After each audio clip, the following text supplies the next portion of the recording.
What's the meaning of architrave?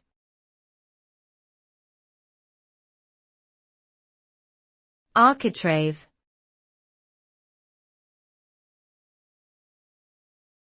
Architrave.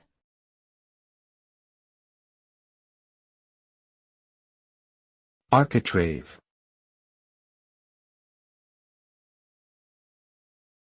Architrave.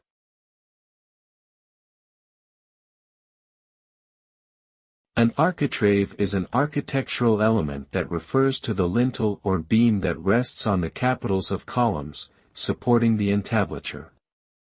It can also refer to the decorative moldings or bands that run along the top of a wall, just below the ceiling. In essence, it is a structural and decorative element that plays a crucial role in classical architecture. The architrave has been used throughout history in various forms, from ancient Greek temples to modern-day buildings, and continues to be a popular design feature in architecture today.